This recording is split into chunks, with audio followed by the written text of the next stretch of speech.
Hola a todos, ¿cómo están? Buenas, lo que sea que tengan ahora mismo, tarde, día, noche, madrugada. Sobrevivimos al programa anterior. Seguro.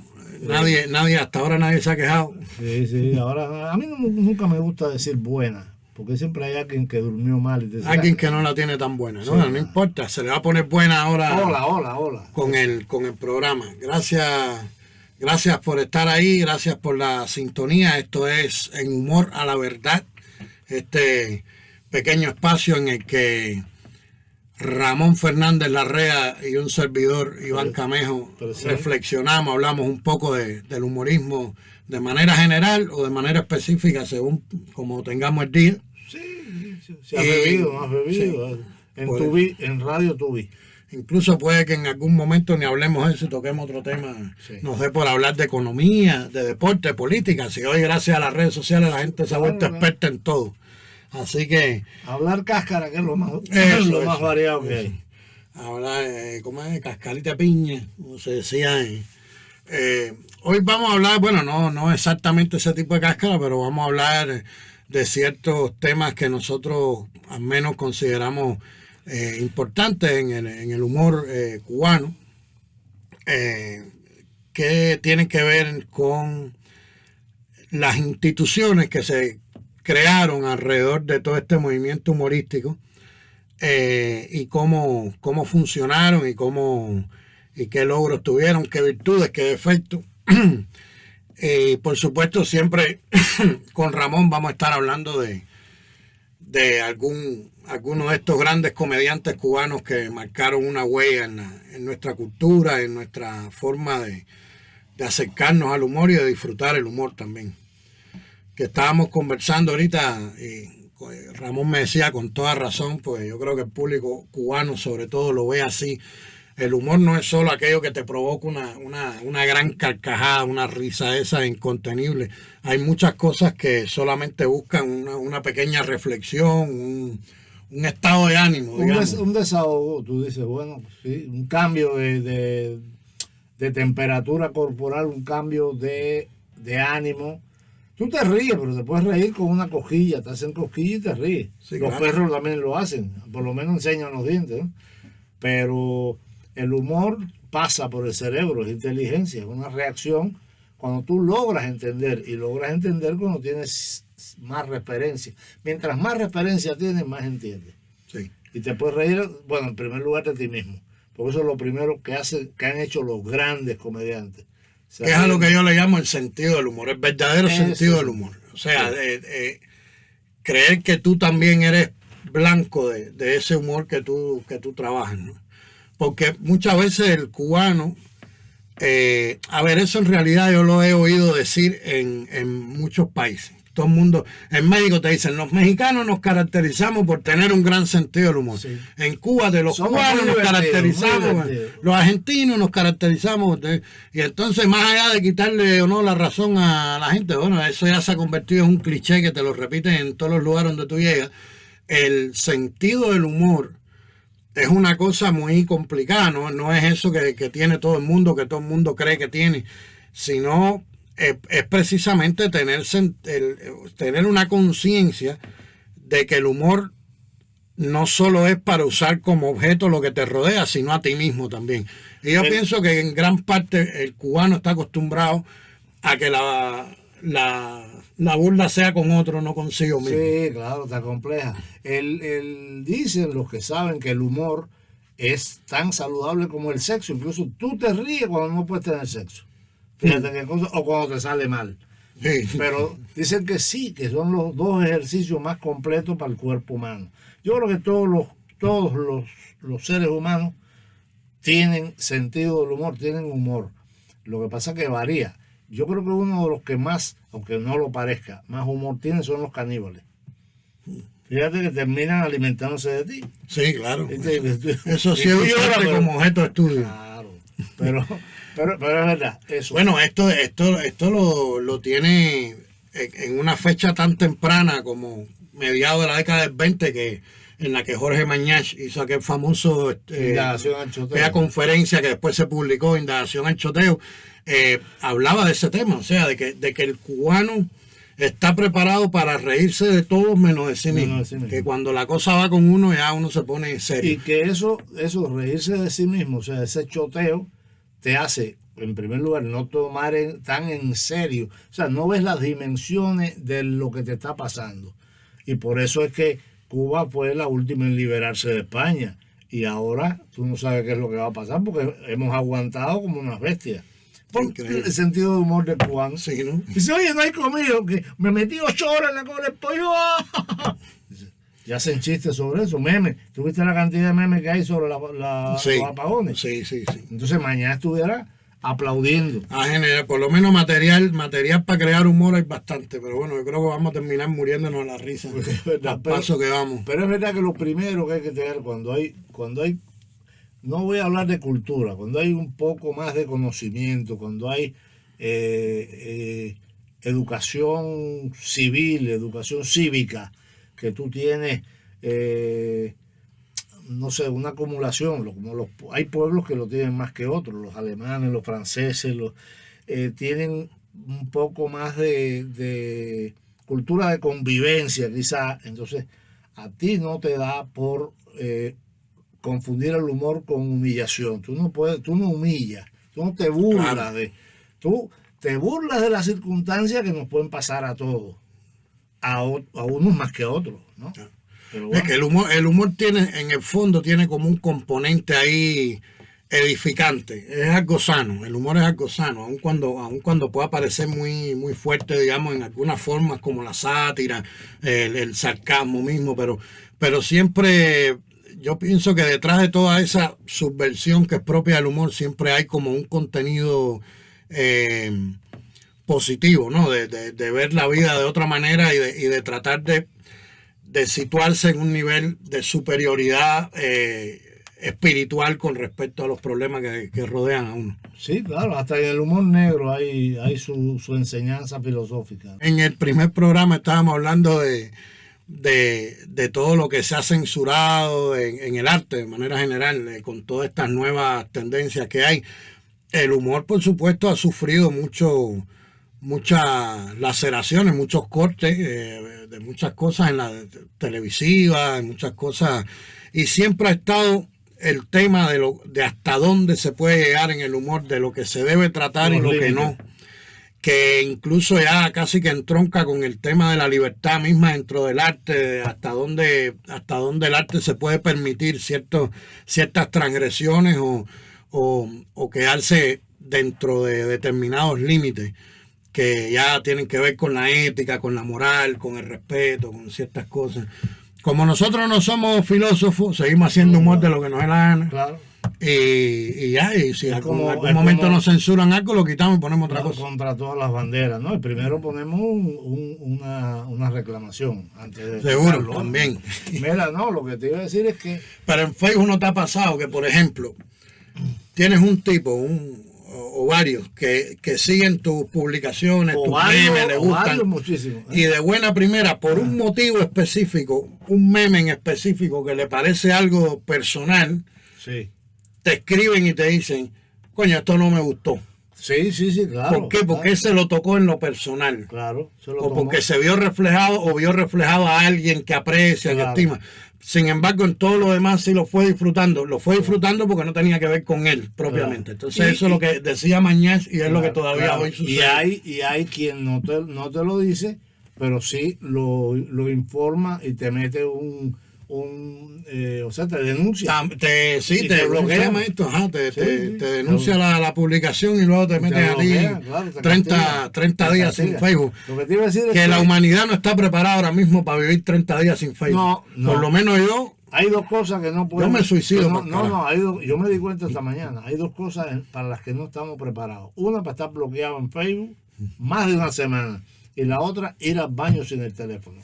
No puedo. No, es una cosa que tú aguantas, reprimes los deseos de cualquier necesidad primaria que sea y buscas el teléfono. Al baño aquí con el celular. Sí, seguro. Antes uno se ponía a leer las etiquetas de los pommes champú, de acondicionador, aprendías química y todo, porque tú decías, mira, el pH neutro, esto tiene tanto de triglicéridos. Ya nadie lee eso, sabrá Dios con qué nos estamos lavando la cabeza. Sí. porque bueno, ya estos mundos a nivel de teléfono, de memes. A lo que sea. No, la gente va y lo busca en Google ya. A mí me han bloqueado máximo por 24 horas. Y ha sido insoportable. El día que me bloqueen por un mes, has tenido suerte. Lo que te iba a decir es que esto del humor, los límites, en primer lugar, el poder siempre le ha tenido mucho miedo al humor, porque el ser humano le teme al ridículo. Y entonces saben que un humorista, por eso en las cortes de los reyes había bufones. Y el bufón era el que tenía todas las libertades, pero nadie habla de que lo metían en el calabozo de vez en cuando. Sí, si el chiste quedaba mal, cogía lo suyo. Sí, porque el tipo era un acomplejado. Eso era una especie de... para hacer reír a los demás y bajar la presión. Pero no le permitían mucho al bufón, porque le tenían miedo. O sea, podía estar en las reuniones sociales, pero le tenía terror. Y al humor siempre han querido encorsetarlo. En el caso de las sociedades como Cuba, por eso es que lo hacen tan burocráticamente. Lo envuelven en una cosa burocrática que parezca una institución apadrinada por, supervisada por, y lo que es que es un cajón. Era para tenerlo controlado. Es un cajón, claro. Sin embargo, ese control, y es una de las cosas que yo quería hablar hoy, no funcionó, o al menos no funcionó de la manera en que ellos hubieran querido. Pues fíjate. Perdón, por una sencilla razón con las sociedades totalitarias, que les pasa lo mismo que pasa cuando hay una inundación y hay un huequito en la pared. Tú quieres tapar el huequito, pues se abren 10. Y no puedes tapar 10. Claro. ¿Te das cuenta? Entonces, eso les pasa a ellos. Quieren y de pronto, ¡boom!, se les abrió. No lo pueden controlar porque los seres humanos se burlan del poder y buscan por dónde. Oye, que el humor por naturaleza es subversivo. Y es subversivo siempre contra estructuras de poder que pueden ser culturales, familiares, políticas, preferiblemente políticas. De hecho, el humor político es uno de los más efectivos porque va contra una estructura de poder que es mucho más fuerte que las demás. No, en lo gastronómico, el ejemplo que te puse de los caníbales que tienen sentido del humor, pero la víctima ha demostrado tener más sentido del humor que el caníbal, porque incluso se muere riéndose porque sabe que le va a caer mal al tipo. Sí. Que por lo menos un poco así es la venganza. Es así.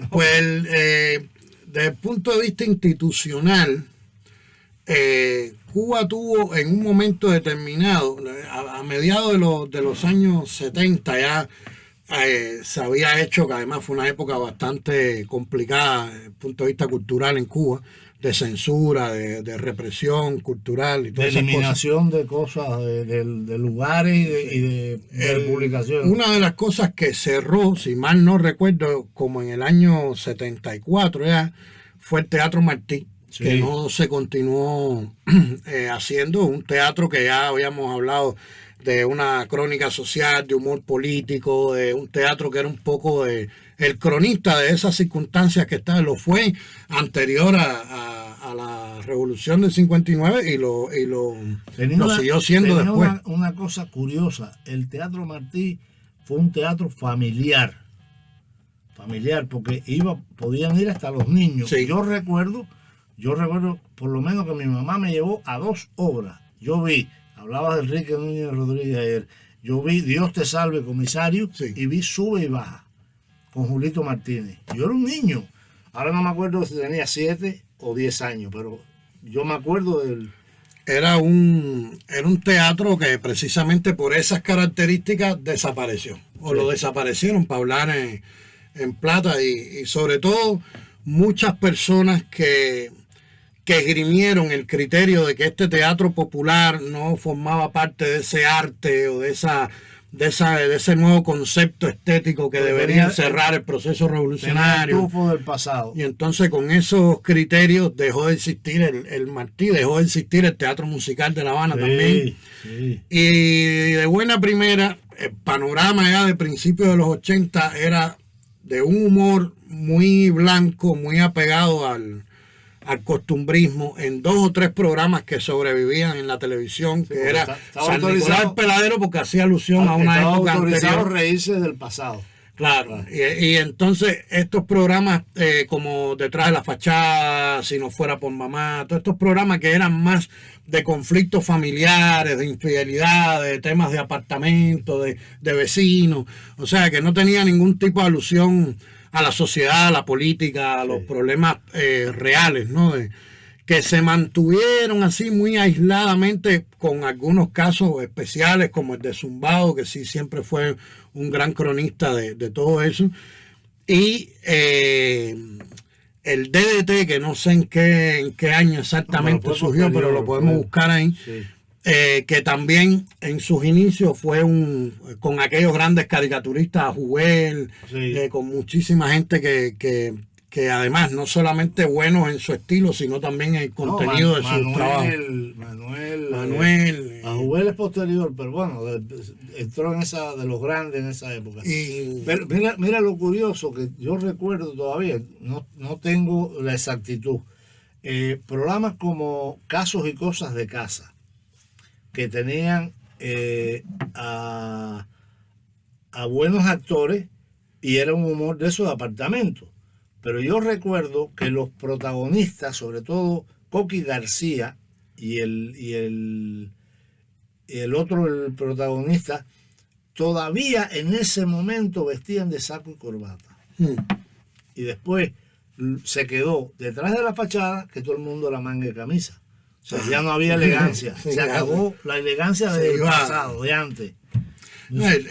Ahí, en medio de todo eso, digamos, el humor de teatro como tal prácticamente no existía en ese momento. Y habían algunos cómicos de cabaret que siempre estuvieron. Sí. Y aquellos dúos de Mickey Eddy. Y estaba Mario Aguirre, que venía en musical de La Habana y se había quedado en los cabarets. Y antes estaban los Tadeos, que los sacaban por televisión hasta que se volvieron subversivos. Porque hacían chistes. Había un chiste que no sé si es verdad, es como el mito de lo que hizo Leopoldo Fernández en el teatro con los cuadros de los cuadros, que dijo, déjame que lo quiero colgar yo, y Leopoldo negó que lo hubiera hecho eso, de verdad, estaba vivo, y si yo hubiera hecho eso no hubiera salido vivo, sí.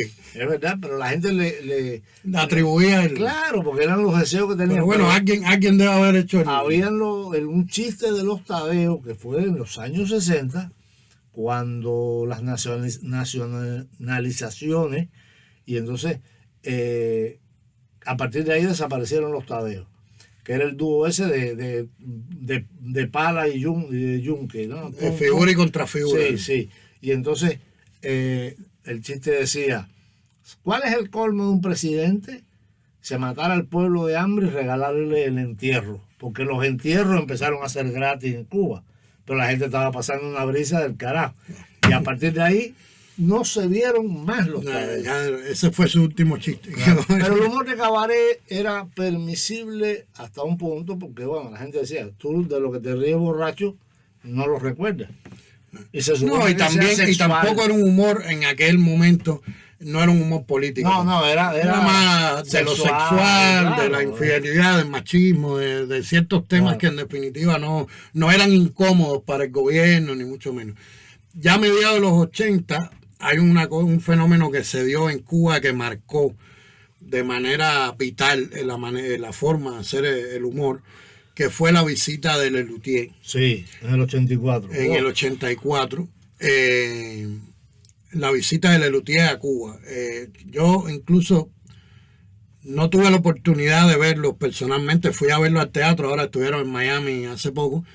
Y hubiera querido verlo, pues no sé si ellos son conscientes de la importancia que tuvo Lelutier para todo el humor cubano que se hizo después, pero incluso muchos de los comediantes cubanos coincidimos en que hay una forma de hacer humor en Cuba antes y después de Lelutier, porque Lelutier trajo un estilo muy diferente y a la vez hizo a muchos comediantes cubanos darse cuenta de cómo se puede hacer un humor universal, o sea, claro, que más allá de tu frontera, claro, pueda ser entendible y pueda ser disfrutable, aun cuando tú estés hablando de tus propias circunstancias, pero hacerlo de manera tal que pueda ser, claro, comprensible, además de todo este trabajo musical de ellos que es Yo maravilloso. conocí a Lelutier en el año, puede haber sido 75, 76, gracias a un mexicano que ahora vive en Panamá hace mucho tiempo, Rómulo Castro, que estudiábamos juntos en el pedagógico, y fuimos a casa después fuimos amigos del poeta y profesor Guillermo Rodríguez Rivera. Y a él le acababan de regalar un disco de Lelutier de aquella marcha de Perdimos, y nos puso 2 o 3 cosas, y yo me quedé loco. Yo decía, ¿pero quiénes son esos tipos? Yo estaba avisado, ya bueno, cuando en el 84 llegaron, yo sabía de que... Se fundaron por ahí, por el 70 y pico, Sí, no recuerdo ahora exactamente el pico, pero fue el 77. Sí, bueno, no, pero fue, bueno, antes, no sé, a lo mejor fue 77, 78, yo estaba todavía en el pedagógico y este hombre me llevó allí a la casa. Y realmente es eso, el choque de Lelutier motivó a mucha gente. Empezaron a hacer humor, no copiándolo, pero sí motivado por el... No, yo tuve la suerte de poder invitar a Daniel Rabinovich a Cuba en el año, si mal no recuerdo, creo que fue el 2008 o 2007, no me acuerdo. Recuerdo que le invitamos a él y a Jorge Guerra, el chileno que trabajó durante muchos años con el Conjunto Nacional de Espectáculos, Virulo. Sí. No, dije la seña porque lo recuerdo en aquel coro de cámara. Claro, porque él formó parte de ese espectáculo también. Y Daniel impartió ahí como durante 3 días un taller que más que nada fueron unas conferencias un poco a los humoristas cubanos sobre su experiencia dentro de Lelutier y su trabajo dentro de Lelutier, cómo fue incluso su relación con el poder, porque Lelutier vivió toda la etapa también de la dictadura argentina.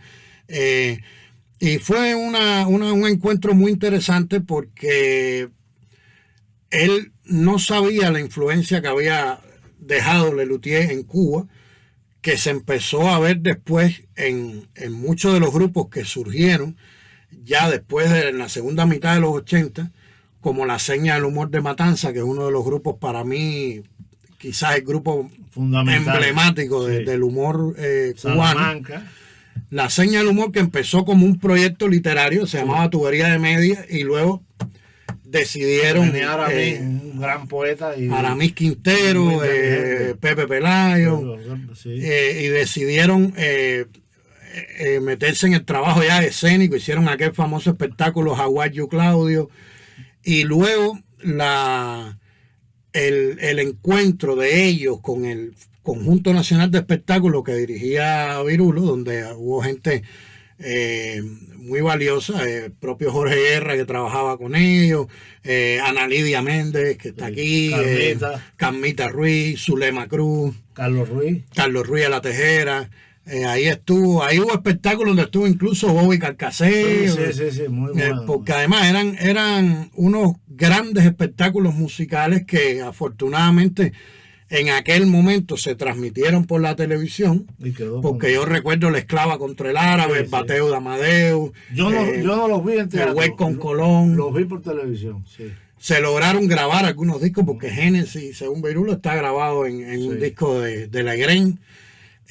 O sea que fue un movimiento interesante, porque de pronto empezó a nuclear un grupo de gente que venían de las universidades, que venían con un nivel superior. Que fue lo que te dije, lo que hablábamos el otro día, que dije, lo curioso del movimiento del humor de los 80, y por eso fue más peligroso, es que salió de la universidad, de carreras técnicas, de todo, pero de lisa. Yo creo que con la excepción de Salamanca, que sí era un grupo que venía del Instituto Superior de Arte de Lisa, de actores, estaba Doime, Bringa, Roche, Leonardo, Jorge Luis, toda esta gente venían de Lisa y sí estudiaban actuación, a excepción de ellos.